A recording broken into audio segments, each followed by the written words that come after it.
Bom dia, boa tarde, pessoal. Aqui a gente continuando nossas aulas. A gente não pode parar por causa da quarentena. A gente tem que continuar dando aula, tem que continuar estudando. Isso é muito legal para a gente passar o tempo. A primeira aula, pessoal, da nossa matéria online, eu queria trabalhar com vocês algo que a gente já trabalhou em sala de aula. Eu queria falar sobre o capitalismo e sua evolução, porque como vocês passaram um tempinho de férias e já tava, quando estava tendo aula, estava tendo o negócio do vírus, todas as conversas, os boatos, meio que a gente não ficou com tanto foco. Então a gente vai andar um pouquinho para trás nas nossas aulas, mas vai ser por uma boa causa, vai ser para vocês pegarem o conteúdo de forma mais firme, mais forte. O capitalismo e a construção do espaço geográfico. O que é o espaço geográfico? O pessoal já conversou. É o espaço que o homem transforma. O espaço natural é o da natureza como ela é. E o espaço geográfico é quando o homem chega lá e interfere com estrada, com uma rua, ou com o capitalismo, que torna aquele espaço natural em uma grande metrópole, em um espaço de comércio, de vivência e por aí vai. O capitalismo teve sua origem na Europa no século XV e XVI e se expandiu para outros lugares, África, Ásia, Oceania e até chegar aqui na América com o tempo.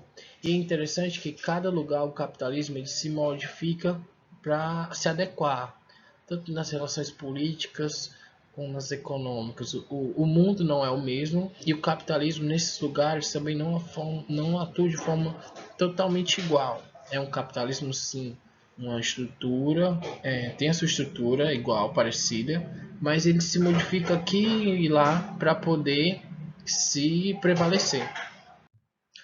E essa é uma grande vantagem do capitalismo, que ele se adequa, ele vai se camuflando, vai se transformando e as pessoas vão se acostumando com aquele sistema. Para entender melhor o capitalismo, sua evolução, a gente divide em três fases, que é o comercial, o industrial e o financeiro.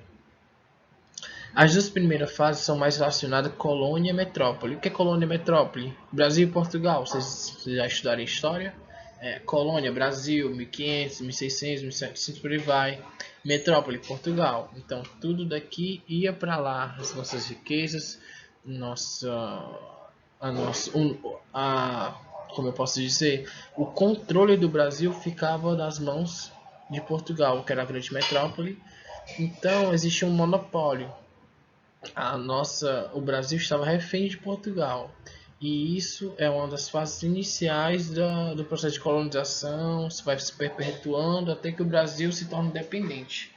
É importante ressaltar, antes da gente entrar, que essa aqui é uma aula complementar à nossa aula que a gente já teve em salas de aula, vai ter online na segunda-feira, que eu acredito que vocês estão assistindo esse vídeo depois da nossa aula de segunda-feira de manhã e depois da leitura. Então esse aqui é só para fixar para a gente continuar o nosso estudo de uma forma mais concreta, de uma forma mais sólida, entenderam? Então bora continuar.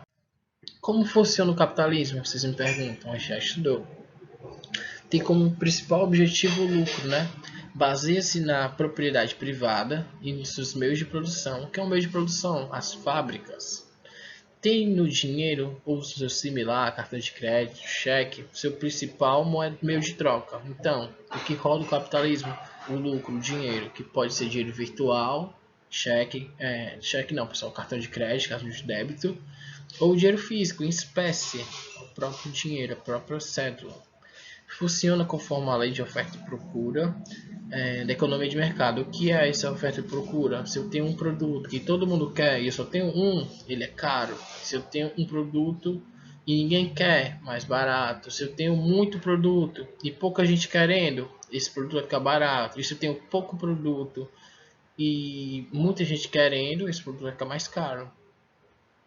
Na relação de trabalho, predomina o trabalho assalariado. Então, eu trabalho, recebo o meu salário pelo trabalho que eu vendi. Então, o que? O professor dá aula em troca do salário do professor. O médico dá aula, ou dá aula não, pessoal. O médico faz o atendimento, cura as pessoas em troca do seu salário. Desculpa, não é coronavírus. No sistema capitalista, a sociedade é baseada na divisão de classe. O que é isso? Os mais ricos, os classe média e os mais pobres. Baseado o que? Na renda, pessoal. Na renda per capita, na renda em família, por aí vai. No poder de consumo. O que é o poder de consumo? O seu poder de compra, o seu poder aquisitivo. Capitalismo comercial é o período das grandes navegações, descobrimentos, quando as terras, principalmente do continente está escrito, né? Mas é do continente americano, Novo Mundo. O que é esse Novo Mundo? América. Já existia a América, não era um novo mundo, mas para os europeus que não conheciam, era um novo mundo, pessoal. Já existiam aqui os povos indígenas, mas para os europeus era um novo mundo. Passaram a fazer parte do que? Do conhecido mundo, que era o mundo velho, que era o que? Europa, África, Ásia. Nessa época, os países europeus ocidental, pessoal, é da linha de Greenwich para a gente. Que ali a gente encontra Portugal, Espanha, França, Inglaterra, obtiveram grandes conquistas no território do Novo Mundo. O que é isso? Esses países da Europa Ocidental tinham as grandes navegações e eles que vieram aqui para o Novo Mundo, entre aspas, Europa veio para o Brasil, que na época não era o Brasil, era a América, se espalhou pela América Sul, Norte Central, colonizou nossas terras, nossos índios, nossos povos indígenas. E a gente sabe que todo o processo que teve de escravidão, de exploração, de roubo, da nossa colônia ser à mercê da metrópole, ser submissa à metrópole. Se não aconteceu só no Brasil, aconteceu em todo o mundo. As grandes navegações aí, a gente pode ver uma caravela, continuando. As regras das relações entre a metrópole e a colônia são estabelecidas pelo Pacto Colonial, onde, segundo o qual a colônia só podia manter relações comerciais com a metrópole. Então, o que é? Olhem as setas. Colônia, setinha de cima, metais preciosos e especiarias para a metrópole. A metrópole devolvia o quê? Produtos manufaturados. O que são esses produtos, pessoal? Aqui, por exemplo, a gente não tinha, por exemplo, o Brasil precisava de algodão, por exemplo, para fazer tecidos, ou então de próprias camisas, feijão, outras coisas. De que o Brasil comprava? Só da metrópole. O Brasil podia procurar outro canto que vendia mais barato? Não, porque ele era colônia da metrópole. Então tudo que ele vendia tinha que ser não vendia, né? Tudo que ele enviava era para a metrópole, e tudo que ele comprava era da metrópole. Inspirados na teoria mercantilista, os países colonizadores europeus, através do comércio com suas colônias Brasil, Argentina, por outros, geraram acúmulo de capital, ou seja, acúmulo de dinheiro, que permitiu o desenvolvimento do que muitos consideravam o início do verdadeiro capitalismo, isto é, a sua fase industrial. Pessoal, o que eles chamam de verdadeiro capitalismo? Vai entrar, porque nessa época um dos princípios do capitalismo é que a pessoa tenha poder aquisitivo de compra para poder consumir, tenha dinheiro para consumir. Mas se o povo é escravizado e não recebe salário, como eles vão consumir? Não existe. Se a colônia não vende, ela apenas entrega seus produtos, está tendo comércio? Não, está tendo só entrega de produtos. Então eles falam que essa é uma pré-fase do capitalismo para quando o quê? Quando a indústria é formada, que está tendo produção, aí essa produção precisa ser vendida. Por exemplo, se eu produzo 1000 camisas, preciso de quem compre no mínimo 1000 pessoas para comprar camisas. Então as pessoas tinham que trabalhar, ser assalariado. E isso foi mudando o mundo. Essa visão de que as pessoas precisavam receber dinheiro para poder comprar, que é o que move o capitalismo, foi tomando forma nessa época. Pontos fundamentais da política mercantilista. Balança comercial favorável. Todo país deveria exportar mais do que importar. Ele precisava mandar para fora do país mais do que ele trazia. Ele precisava vender mais do que compra. Protecionismo. Conjunto de medidas que visaram proteger a produção nacional da produção de outros países. Por exemplo, Política do café com leite. O Brasil potencializava, ajudava, financiava os produtores de café, os produtores de leite, para que eles pudessem competir de igual para igual, ou seja, dentro do Brasil ou fora do Brasil, com outros países.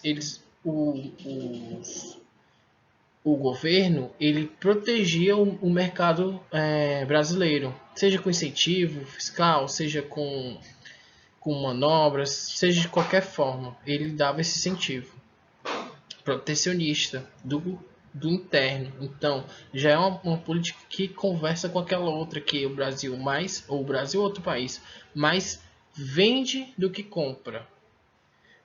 Metalismo. O que é o metalismo? A riqueza a riqueza e a importância de um país eram avaliadas pela quantidade de metais, moedas que conseguia acumular. Por exemplo, o Brasil existia uma época que as riquezas eram medidas em terrenos, em produções de diversas monoculturas, tipo cana-de-açúcar, entre outros. Mas nessa época que não. Como já existia a moeda, o dinheiro, então o dinheiro era o que dizia que o país era mais rico.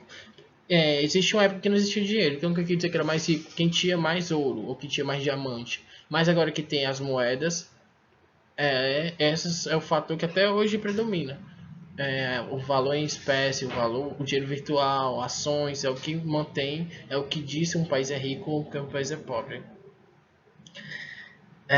Monopólio. A metrópole tinha exclusividade com o comércio e com a colônia. É o que vocês falam lá no começo, pessoal. A metrópole ela exercia um poder de veto. Ela dizia o que a colônia ia fazer, ela dizia o que podia vender, para quem, o que queria fazer. Totalmente refém da metrópole. Isso faz o quê? Faz com que a colônia não se desenvolva. O Brasil, por muito tempo, poderia ter sido uma potência econômica. Não foi por conta essas regras impostas pela metrópole que era Portugal na época, assim como outros países, tem a França como metrópole, tem a Inglaterra como metrópole, o Brasil tinha Portugal. Agora a gente já está entrando no capitalismo industrial, pessoal, que é o que? Fase das indústrias, do comércio, está mais evoluído nessa época. As primeiras fábricas já estão surgindo, o homem conseguiu dominar esse tipo de tecnologia que é muito mais rápida. Por exemplo, se uma pessoa conseguir costurar 2 camisas por dia, uma máquina consegue fazer 100, 200 por dia. Então, a gente precisa de alguém que controle a máquina, não de um costureiro. Estão entendendo? Isso surgiu no século entre o século 17 e 20. Começou a primeira e a segunda revolução, foi quando o capitalismo industrial ganhou mais força. O trabalhador agora tinha que vender sua mão de obra, não era um trabalhador mais escravo, em teoria.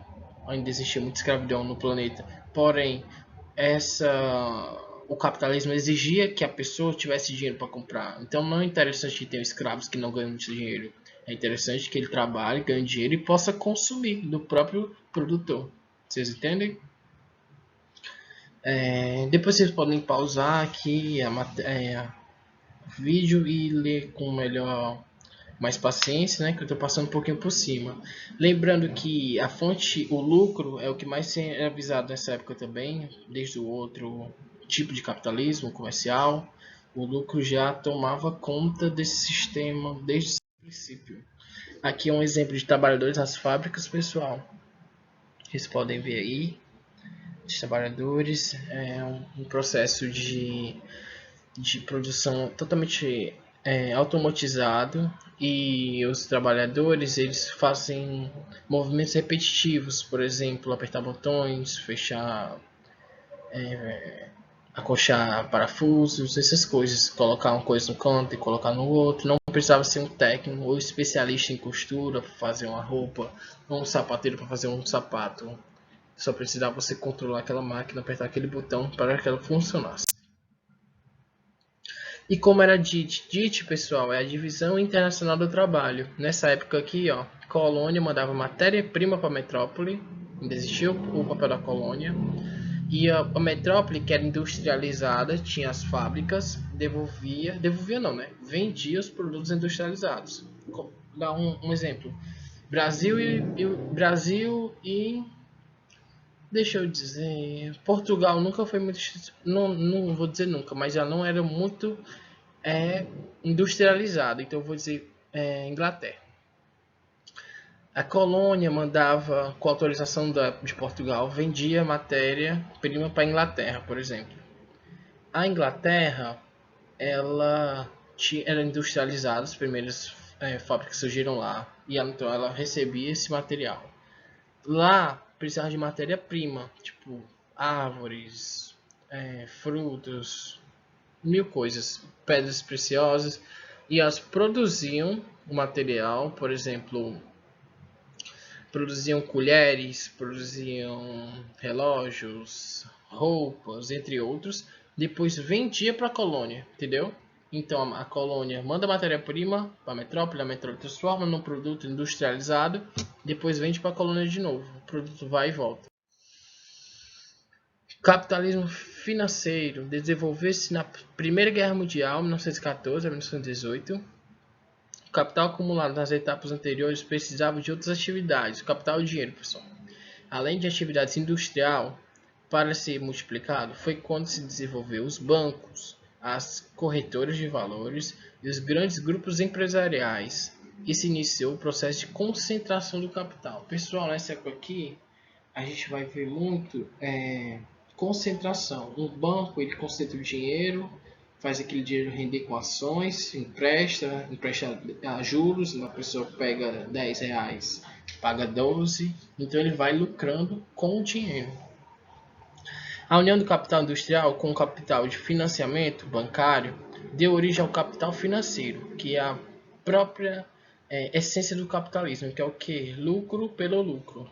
O que ele está falando aqui? As indústrias começaram a enriquecer e junto com os bancos financiavam obras, pessoas, por aí vai. Essas pessoas pegavam o dinheiro e pagavam um pouquinho mais. E isso foi fazendo que um dinheiro que era seu rendesse mais que ele era, o valor inicial, apenas com empréstimo, apenas com financiamento.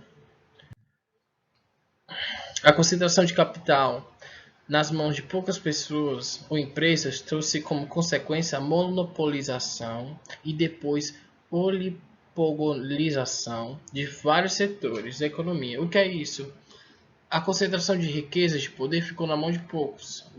As empresas que já se desenvolveram naquela época tomaram conta das metrópoles, das colônias, e elas se destacavam entre as outras empresas que estavam surgindo, os donos delas se destacavam por ter muito dinheiro e consequentemente tinham muito poder. Estado empresarial e planejador. Então o Estado apoia isso. Nesta terceira fase do capitalismo, o liberalismo econômico foi perdendo terreno, até ser provisoriamente esquecido após a crise da Bolsa de Valores que ocorreu em Nova York em 1929. A partir de então, o Estado assumiu o duplo papel como agente econômico. Então, pessoal, que o Estado, ele, além dele regular, ele protege as empresas. E ele depois cria suas próprias empresas, as estatais. Por exemplo, aqui no Ceará há muito tempo se teve empresas que, por exemplo, no Brasil, Correios é uma empresa do governo para atuar no mercado, entenderam? Existem empresas que é meio a meio capital particular, por exemplo, Petrobras, 49% dela é dos empresários, 51% é do Brasil. Existe esse de misto também, e é o Estado intervindo, participando dessa economia de forma mais ativa.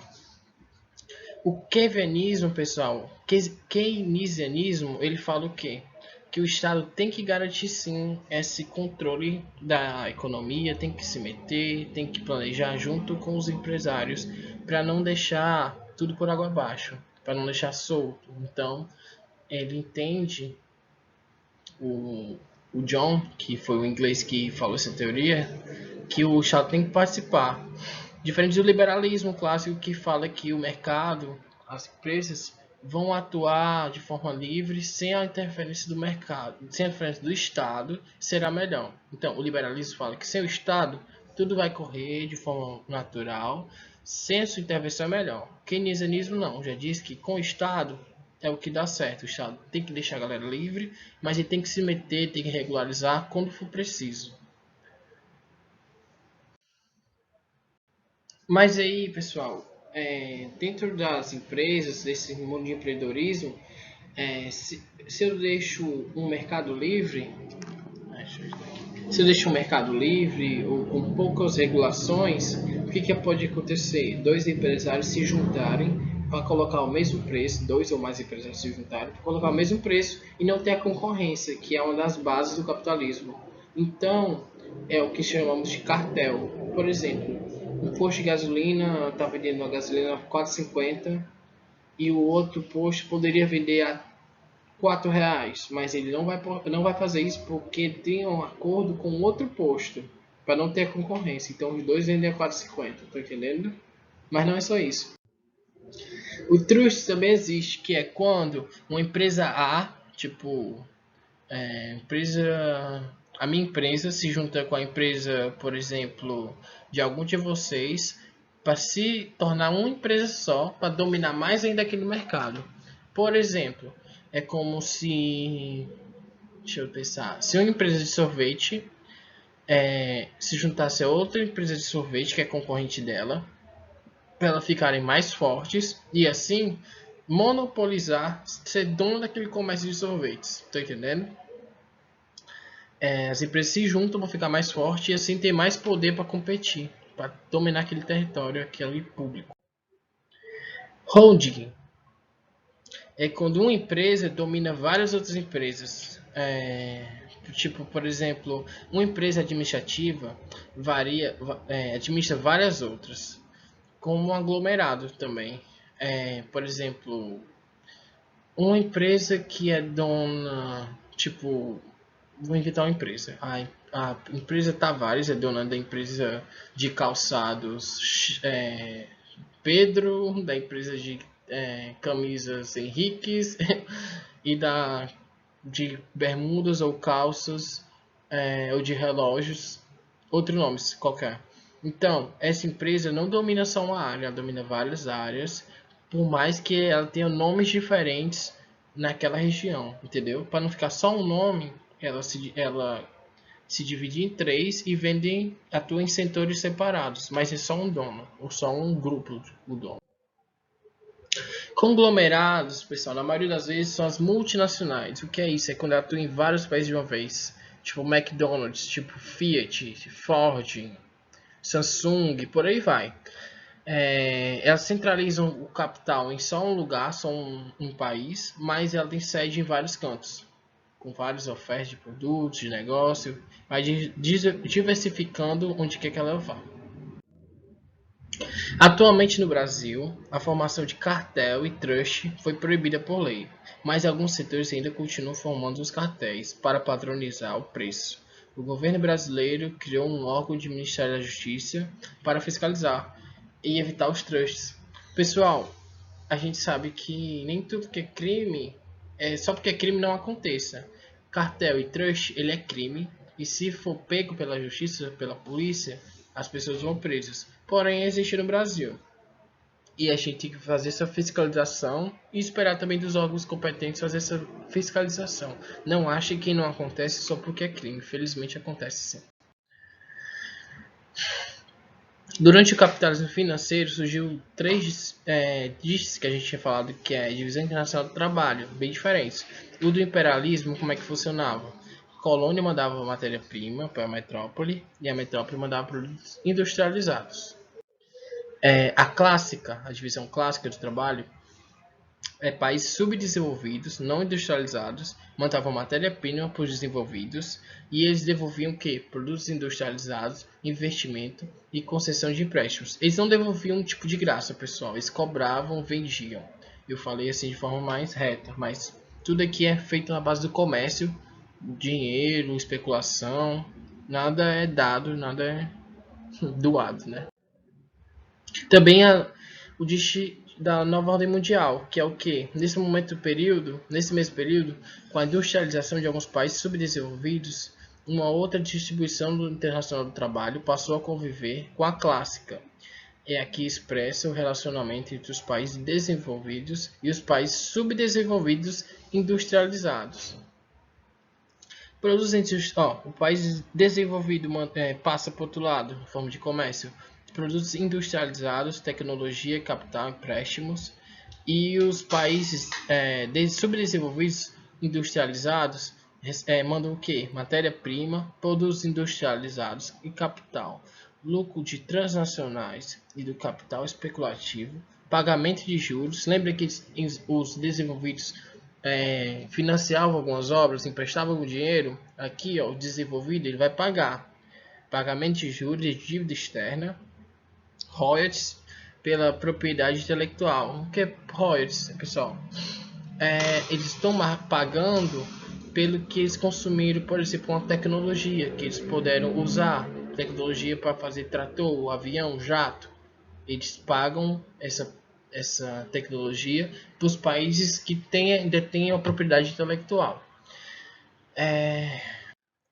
Pois bem, pessoal, chegamos aqui ao fim desse resumo que foi a nossa aula de segunda-feira. Lembrando que a gente já trabalhou esse conteúdo, essa videoaula é só para vocês terem maior conteúdo para assistir online. Ela não é a aula principal foi dada na sala de aula antes do problema da quarentena. Foi dada agora segunda-feira, dia 4, por mim, nas horas normais de aula. E eu estou mandando esse conteúdo aqui para fixar o conteúdo, para vocês poderem ver posteriormente, trabalharem e estudarem. Espero que vocês façam as tarefas, façam a leitura, assistam esse vídeo, assistam outro vídeo que eu mandei, que é de outro professor no YouTube, muito bem feito. E ficamos por aqui. Até a próxima semana, próxima aula. Vejo vocês em breve, próxima segunda-feira. Fiquem com Deus.